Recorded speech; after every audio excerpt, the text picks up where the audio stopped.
এখন আমি রান্না করব দই পটল। তো দই পটলের আজকে কিন্তু একদম পেঁয়াজ দিয়ে করব। এর আগে আপনাদেরকে দই পটল দেখিয়েছি যেটা, সেটা আপনারা আমার পেজে গিয়ে দেখে নেবেন। ওটা একদম নিরামিষ ছিল, আর আজকে আমিষ করব। তো সেটা আপনাদেরকে দেখিয়ে দেব যে কীরকমভাবে করছি। আমিষ অনেকে পেঁয়াজ তো খায় না বাড়িতে, সেই জন্য ওই নিরামিষ যে দই পটলটা আপনারা দেখে নেবেন।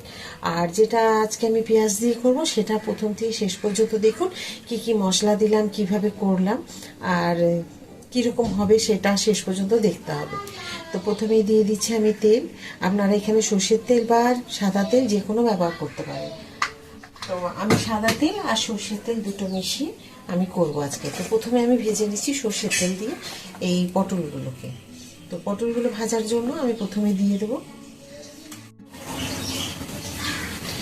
একটু হলুদ দিলাম, একটু নুন দিলাম। নুন হলুদ না দিয়েও আপনারা ভাজতে পারেন, কারণ নুন হলুদটা দিলে কি হয় ছিটিয়ে আসে না, সেই কারণে। তো এখন দিয়ে দেবো দেখুন পটলগুলো যখন কেটেছি মাঝখান দিয়ে এভাবে একটুখানি কেটে ছিঁড়ে দিয়েছি।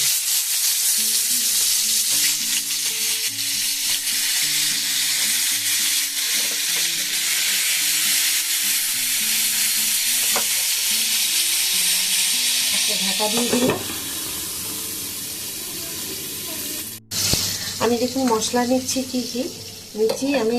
লঙ্কা আমার নিজের ঝাল যেরকম খাবো সেই অনুপাতে নিয়েছি। 2.5 চামচ হচ্ছে চারমগজ, আর এই কয়েকটা চিড়ে বাদাম নিয়েছি। আপনারা চাইলে কাজু বাদামও দিতে পারেন, কিন্তু এই রান্নাটায় কাজু বাদাম দেওয়ার দরকার নেই এখানে, আপনারা চিড়ে বাদাম দিয়েই করবেন। আর চারমগজটা অবশ্যই দেবেন, চারমগজটা না দিলে দই পটল ভালো লাগবে না। অল্প একটু দিয়েছি কাজু কিশমিশ দিয়েছি। তাহলে চারমগজ, কাঁচা লঙ্কা, চিনে বাদাম, কিশমিশ এগুলো মিক্সিতে দিয়ে দিলাম। আর এখানে দিয়েছি 1 চামচ জিরে। ঢাকা খুলে আরেকবার দেখে নিই। একবার আমি উল্টে দিয়েছি, দেখুন একবার উল্টে দিয়েছি, এইভাবে ভেজে নিয়েছি। তো আপনারাও এইভাবে একবার উল্টে পাল্টে ভেজে নেবেন। প্রত্যেকটা মুহূর্তে এই যে ভাজাগুলো যদি উল্টানো দেখাতে যায় ভিডিওটা অনেক বড় হয়ে যাবে, সেই কারণে একবার যে ভেজে নিয়েছি সেটা আর দেখাইনি।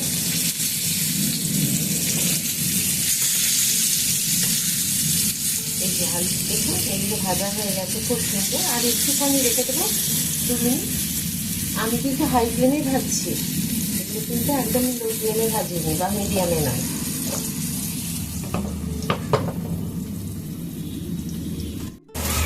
চলুন হয়ে গেছে, এগুলোকে সব তুলে নেব।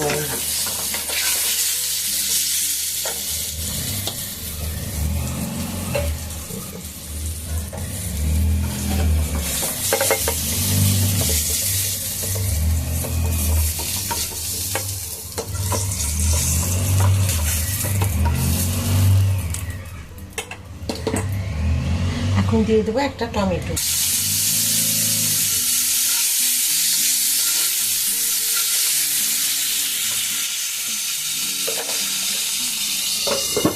ফ্লেমটাকে কমিয়ে দিলাম।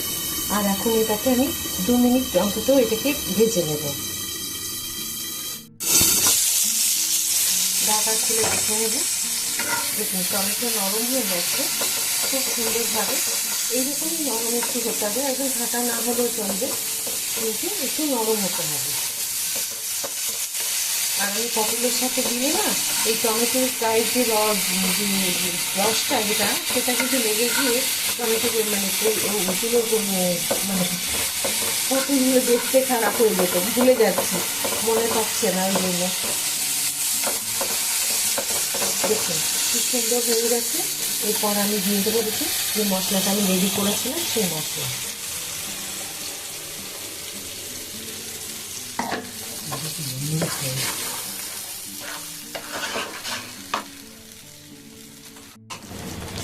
পরিমাণ মতো দিয়ে দেবো নুন, কারণ পটল ভাজার সময় একটু নুন দিয়েছিলাম। এখানে আমি নিয়েছি 1/2 কিলো পটল, মানে 500। দিয়ে দেবো চিনি 1.5 চামচ।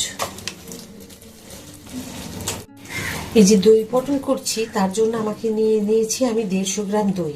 একদম থকথকে দইটা, পাতলা নয়, ওই জন্য এখানে আছে। এটাকে মিক্সিতেও একবার ঘুরিয়ে নিতে পারেন। তো এখন এটাকে ভালো করে বেশ ঘেটে নিই। দেবো এখন আমি পটলগুলো।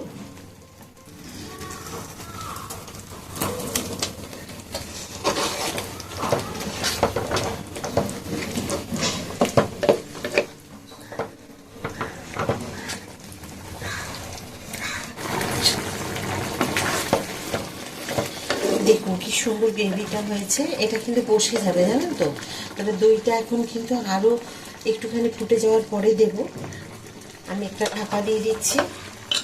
আমি আপনাদের যে এক একটা আমি পটলের রান্না দেখালাম, আপনারা দেখবেন যে আমি পোস্তর পুর ভরে যে পটল পোস্ত করেছি, পুর ভরা পটল পোস্ত, আশা করি এর আগে এই ভিডিওটা আপনারা কোথাও দেখেননি। কপি হবে একদম শিওর। কারণ এই পোস্তর পুর ভরে পটল পোস্ত যেটা রান্নাটা, আমি এখনো পর্যন্ত কাউকে দেখিনি যে এই রান্নাটা করেছে। তা আমি করেছি। তো আপনারা দেখবেন আমার পেজে গিয়ে পোস্তর পুর দিয়ে পটল পোস্ত, পুর ভরা পটল পোস্ত আপনারা দেখতে পাবেন। খুব সুন্দর হয় খেতে। অবশ্যই অন্তত একবার তৈরি করে খেয়ে দেখুন। তো আমি পটলের অনেক রকম রান্না আপনাদের দেখিয়েছি। এই রান্নাটাও আপনাদের দই পটলের দেখিয়েছি। আজকের কিন্তু দই পটলটা একটু আলাদা। ওইটা হবে একদম নিরামিষে করেছিলাম। বাড়িতে অনেকেই আছে রসুন খেতে, পেঁয়াজ খেতে ভালোবাসেন না। এটা কিন্তু সেই রকমই। অনেকেই আবার ভালোবাসেন একটু পেঁয়াজের গন্ধে রান্না খেতে। তো সেই রকমই একটা করছি দই দিয়ে। তো দেখুন, আপনাদের সাথে কথা বলতে বলতে এই রান্নাটা আমার প্রায় কমপ্লিট হয়ে গেল। দেখুন, এখন যেটা মনে হচ্ছে যে পাতলা, এটা কিন্তু বসে যাবে। এখন দিয়ে দেবো যে দইটা ফাটিয়ে রেখেছিলাম সেটা।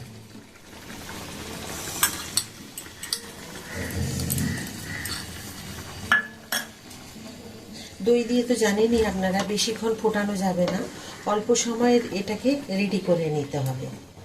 তবে এই রান্নাটা না কি সুন্দর যে হয় খেতে, আপনারা দেখবেন, একবার অন্তত তৈরি করে খেয়ে দেখবেন। সে নিরামিষ পেঁয়াজ ছাড়াই করুন বা পেঁয়াজ দিয়েই করুন, যেভাবেই করুন না কেন খুব সুন্দর হয় খেতে। তবে পটলের অনুপাতে কিন্তু আপনাকে দইটা নিতে হবে। আমি যেন 1/2 কিলো পটলের একদম ফ্রেশ দই নিয়েছি, যেটা খুব একটা টক নয়। খুব বেশি টক হয়ে গেলে দই পটলে ভালো লাগবে না। আমি 150 গ্রাম, আপনাদেরকে আগেই বলেছি 150 গ্রাম দিয়েছি। আর ছোট্ট একটা টমেটো দিয়েছি। আপনারা চাইলে টমেটোটা স্কিপ করে যেতে পারেন, না দিলেও চলবে। এখন আমি নামিয়ে নেব আলাদা একটা জায়গাতে। তারপরে আবার আপনাদের দেখাচ্ছি কি করতে হবে। একটা বড় সাইজের পেঁয়াজ,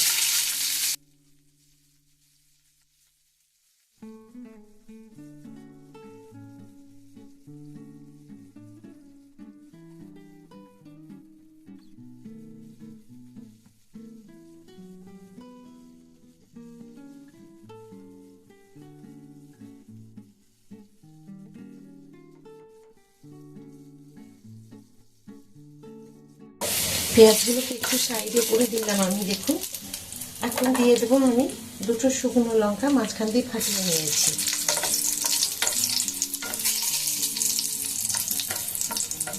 গ্যাসের ফ্লেমটাকে আমি কমিয়ে দিয়েছি।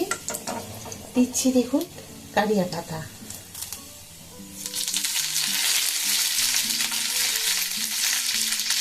এখন কালো সর্ষে। এখানে কয়েকটা সাদা সর্ষে মিশে গেছে তাই মনে হচ্ছে। কালো সর্ষে দিয়ে দেবো। দেখুন খুব সুন্দর হয়ে গেছে। এখন এগুলোকে আমি সব দিয়ে দেবো।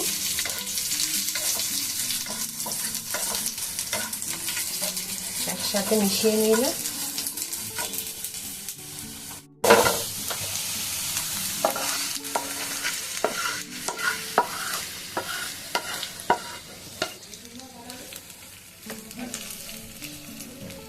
দই পটলের এটা সব থেকে মেইন জিনিস। এই ছোকটা কিন্তু দিতেই হবে, নাহলে কিন্তু ভালো লাগবে না। এটা অবশ্যই কিন্তু দেবেন মনে করে, নাহলে কিন্তু একদমই ভালো লাগবে না। তো কেমন হয়েছে আজকের দই পটল? আশা করি আপনাদের সকলেরই দই পটলের রান্না ভালো লেগেছে। আর দই পটলের রান্নাটা আমি আজকে একদম অন্যরকমভাবে দেখিয়েছি। এই রান্নাটা করে খেয়ে দেখবেন, বা আগে যেটা আমি করেছি আবার বলে দিচ্ছি, সেটাও আপনারা গিয়ে আমার পেজে গিয়ে ওটাও তৈরি করে, মানে রান্নাটা করে খেয়ে দেখবেন। দুটো রান্না কিন্তু দুই রকম স্বাদ। তো এই রান্নাটা খুব সত্যি দই পটল খুব সুন্দর ভালো লাগে খেতে। এটাও আপনারা ভাতে রুটি পরোটাতে খেতে পারেন। দেখবেন বিয়ে বাড়ি কোনো অনুষ্ঠান বাড়িতে দই পটল আমরা খেয়ে থাকি, এই ঠিক সেম ওই রকমই রান্না হবে। আর খেতে কিন্তু সত্যি খুব অসাধারণ হয় পটলের এই দই পটল রান্না। অবশ্যই একবার বাড়িতে তৈরি করুন, খান, পরিবারের সকলকে খাওয়ান। আর কেমন হয়েছে রান্নাটা অবশ্যই কিন্তু কমেন্ট করবেন, কমেন্ট করতে ভুলে যাবেন না। আপনাদের কমেন্টের অপেক্ষায় আমি থাকি। কেমন লাগে আপনাদেরই আমার রান্নাগুলো। তো যদি ভালো লাগে প্লিজ একটা লাইক করে দেবেন, সাবস্ক্রাইব আর শেয়ার করে আমার পাশে থাকবেন। আবার একটা নতুন ভিডিওতে নতুন রান্না নিয়ে আপনাদের সকলের কাছে আমি চলে আসবো। সবাই খুব ভালো থাকুন, সুস্থ থাকুন। নমস্কার।